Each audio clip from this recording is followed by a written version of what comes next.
Hello everyone, myself Srishti Thakre from Brijlal Biyani Science College, Amravati. Our topic is factors affecting photosynthesis from chapter photosynthesis in higher plants, subject biology, class 11th. Factors affecting photosynthesis. An understanding of the factors that affect photosynthesis is necessary.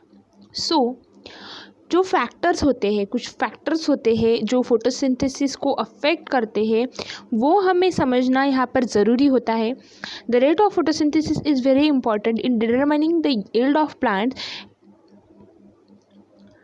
Including crop plants. So जो photosynthesis का rate होता है उसे बहुत important होता है ये for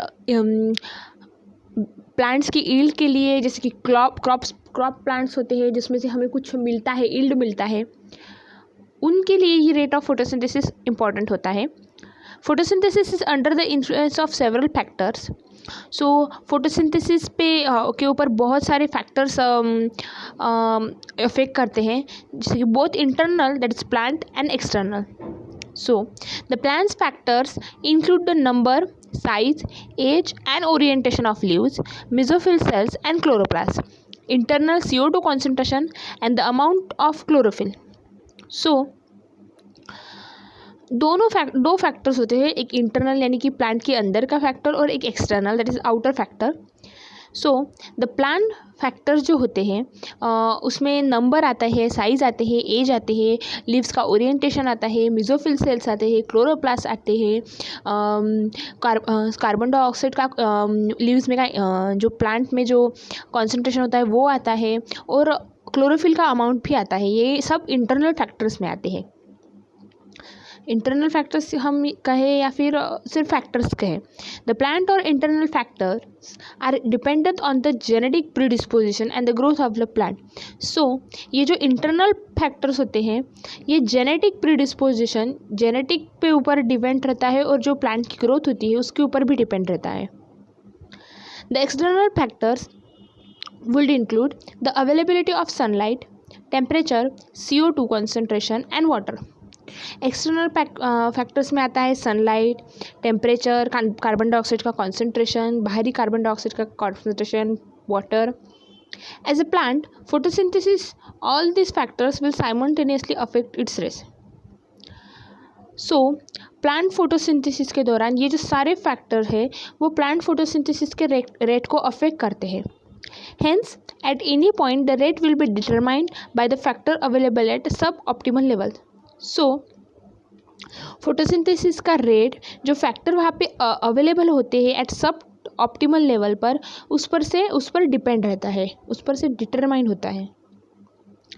When several factors affect any chemical process, there is Blackman's in 1905. When several factors affect any biochemical process, that is Blackman's 1905. In 1905, law of limiting factors comes into effect. This says the following: if a chemical process is affected by more than one factor, then its rate will be determined by the factor which is nearest to its minimal value. It is a factor which directly affects process if its quantity is changed. So, जो chemical process होती है वो एक से ज़्यादा factor से affect होती है, and then its rate will be determined by the factor. और उस केमिकल प्रोसेस का रेट भी जो होता है वो फैक्टर पर से डिटरमाइन किया जाता है. वो फैक्टर जो मिनिमल वैल्यू के बहुत करीब होता है. It is the factor which directly affect process if it's quantity is change. और ये फैक्टर, इस फैक्टर की वजह से जो प्रोसेस होती है अगर ये फैक्टर की क्वांटिटी अगर चेंज हुई तो इसका अफेक्ट वो उस प्रोसेस पर भी पड़ता है. For example, despite the presence of a green leaf and optimal light CO2 condition, the plant में नॉट फोटोसिंथेसिस. अगर for example, despite the presence of a green leaf and optimal light CO2 condition, the light may not photosynthesis if the temperature is very low. So, अगर plant green भी हुआ और optimal light भी हुआ और CO2 की condition भी maintain रही, फिर भी प्लांट फोटोसिंथेसिस नहीं करेगा अगर उसमें से एक फैक्टर यानी कि सपोज टेम्परेचर अगर कम होगा यानी सभी सपोज कहा जाए तो अगर सभी फैक्टर परफेक्ट हो, जैसे कि CO2 concentration, light, optimal orientation वगैरह सब अगर परफेक्ट हो, लेकिन एक फैक्टर में थोड़ा सा चेंज हो जाए, जैसे कि टेम्परेचर अगर कम ज़्यादा हो जाए, तो वो प्लांट उस एक फैक्टर की वजह से फोटोसिंथेसिस की प्रोसेस नहीं कर पाएगा, वो एक फैक्टर भी इस प्रोसेस को अफेक्ट करेगा। This leaf if given the optimal temperature will start photosynthesising. So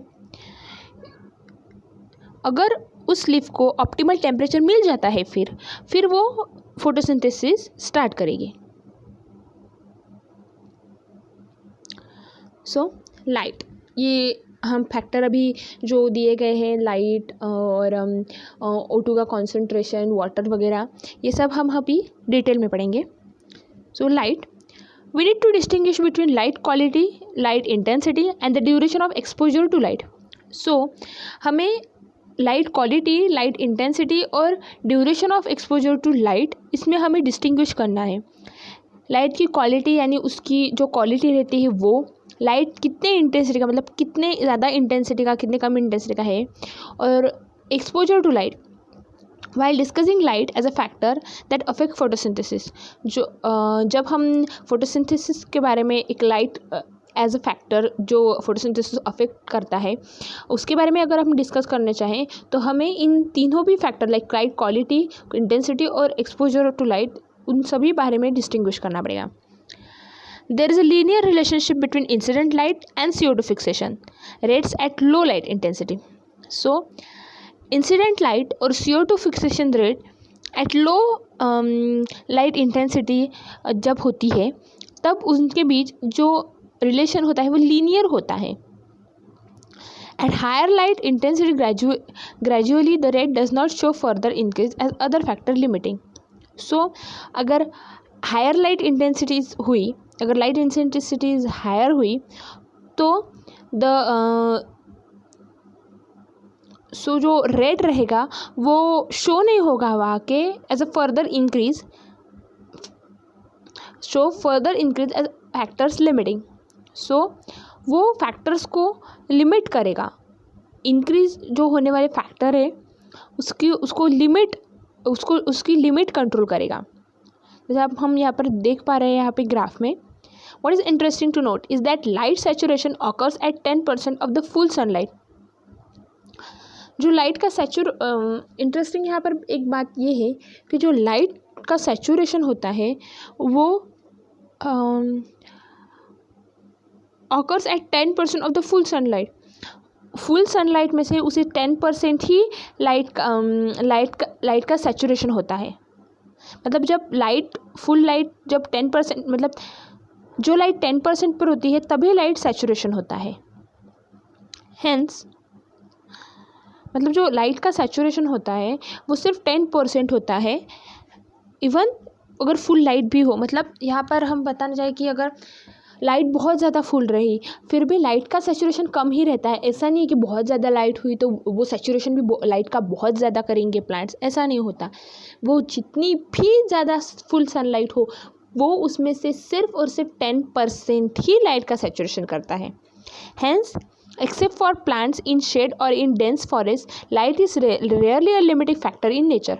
So but exception है इसमें कि जो प्लांट्स शेड और घने जंगलों में होते हैं उसमें लाइट जो होता है वो बहुत कम परसेंट में लिमिटिंग फैक्टर के तौर पे प्रेजेंट होता है। यानी कि लाइट का उतना ज़्यादा उन प्लांट्स पर जो शेड में होते हैं, ये एक्सेप्शन है कि लाइट का इन प्लांट्स पर जो शेड में उगते हैं, डार्क डेंस फॉरेस्ट में उगते हैं, उन पर ज़्यादा इसका इफेक्ट लाइट का पड़ता नहीं है। Increase in incident line beyond a point causes the breakdown of chlorophyll and a decrease in photosynthesis. अगर इंसिडेंट लाइन के बाद मतलब इंसिडेंट एक पॉइंट के बाद अगर इंसिडेंट लाइट बढ़ गया तो उस वजह से जो क्लोरोफिल होता है वो ब्रेकडाउन हो जाता है और उसकी वजह से फोटोसिंथेसिस डिक्रीज होने लगता है।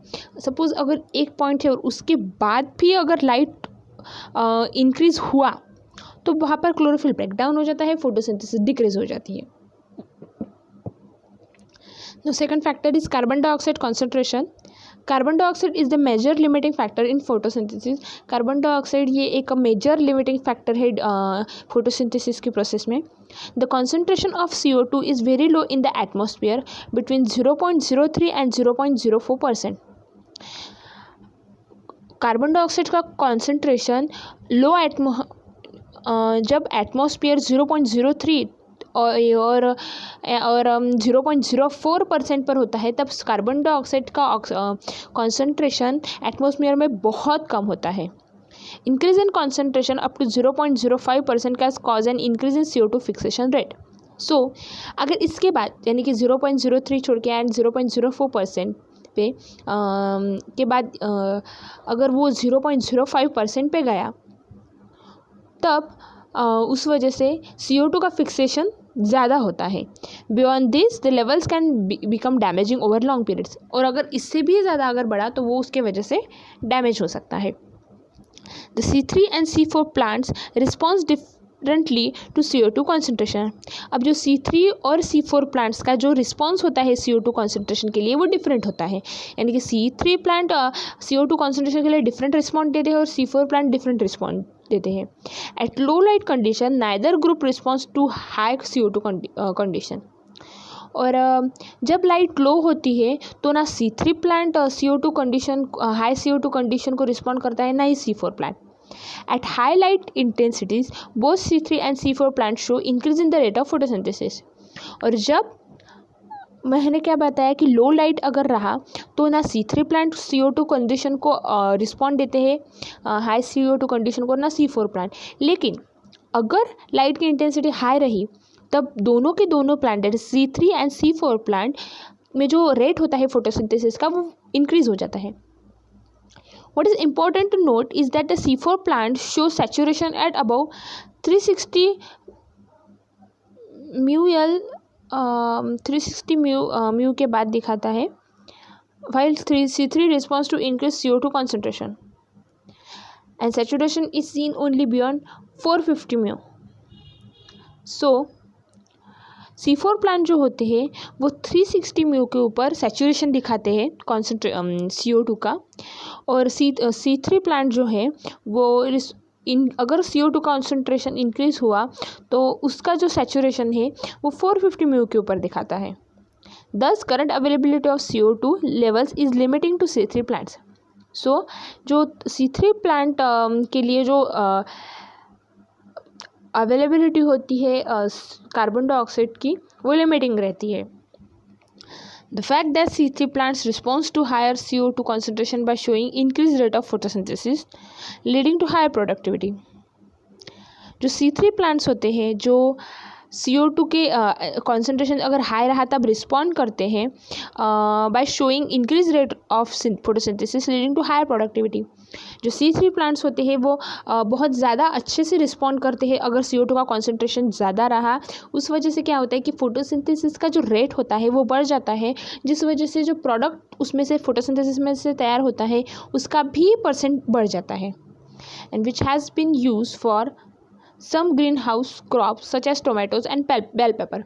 और ये जो कॉन्सेंट्रेशन ये जो प्रोडक्टिविटी मतलब हायर जो इंक्रीज प्रोडक्टिविटी होती है उसका यूज़ ग्रीन हाउस क्रॉप जैसे कि टोमेटोज और बेल पेपर में सबसे ज़्यादा किया जाता है.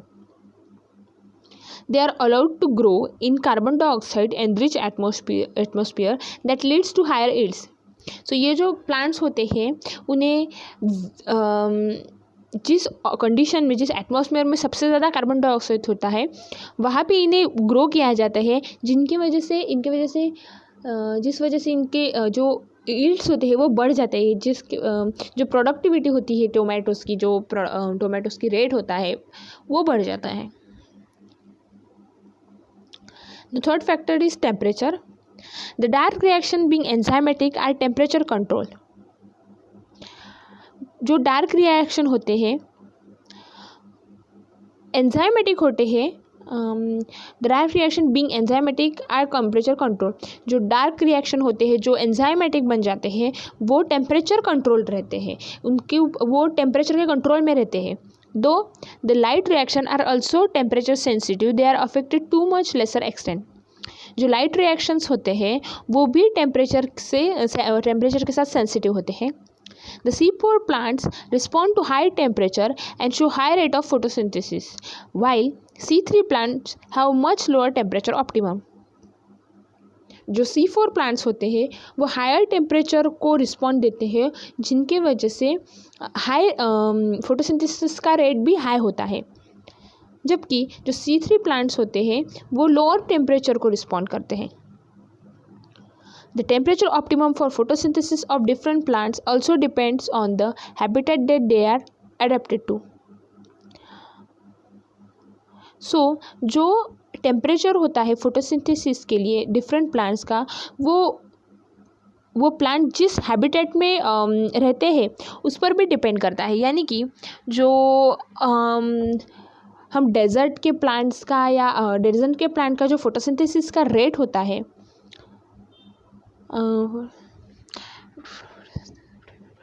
so the temperature optimum for photosynthesis of different plants also depends on the habitat that they are adapted to. So अगर हम देखें तो डेजर्ट में जो प्लांट्स ग्रो होते हैं वहाँ पे टेम्परेचर ज़्यादा होता है. सो उसी वजह से जो वहाँ के प्लांट ग्रो होते हैं उनके फोटोसिंथेसिस का रेट भी अलग होता है. और अगर हम ट्रॉपिकल लेवल देखें या हम थोड़े नॉर्मल कंडीशन में आए, तब वहाँ का टेम्परेचर जो होता है उसमें थोड़ा डिफरेंस होता है. उसी वजह से वहाँ के फोटोसिंथेसिस के रेट में भी डिफरेंस होता है. Tropical plants have higher temperature optimum than the plants adapted to temperature climates. So यही बताया गया है यहाँ पे कि जो ट्रॉपिकल प्लांट्स होते हैं वहाँ पर हाई टेम्परेचर होता है, जबकि जो टेम्परेचर क्लाइमेट्स यानी कि जो टेम्परेचर क्लाइमेट्स में प्लांट्स ग्रो होते हैं उनसे थोड़ा अलग रहता है दोनों. मतलब जो ट्रॉपिकल में प्लांट्स रहते हैं उनका हाई टेम्परेचर रहता है, और जो क्लाइमेट्स में थोड़े कम टेम्परेचर के यहाँ पे प्लांट्स ग्रो होते हैं उनमें थोड़ा अलग टेम्परेचर रहता है. Fourth factor is water. Even the water is one of the reactants in the light reaction, the effect of water as a factor is more through its effect on the plant rather than directly on photosynthesis. So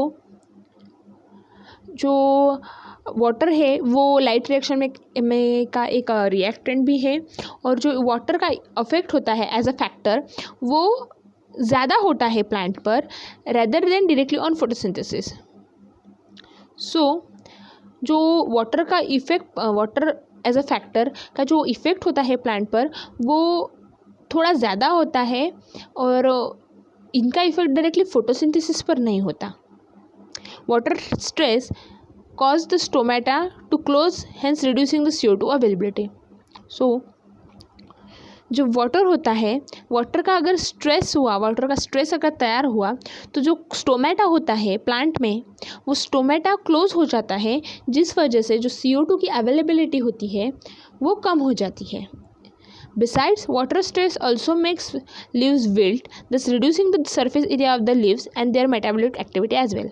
सो अगर water state उसी के साथ साथ अगर water state stress की वजह से जो लीव्स होते हैं वो विल्ट हो जाते हैं, और उस वजह से क्या होता है कि जो लीव्स का सरफेस एरिया होता है वो कम हो जाता है, जिस वजह और सरफेस एरिया कम होने की वजह से जो मेटाबॉलिक एक्टिविटीज़ कैरिड आउट होती है लीफ में वो भी थोड़ी अफेक्ट हो जाती है.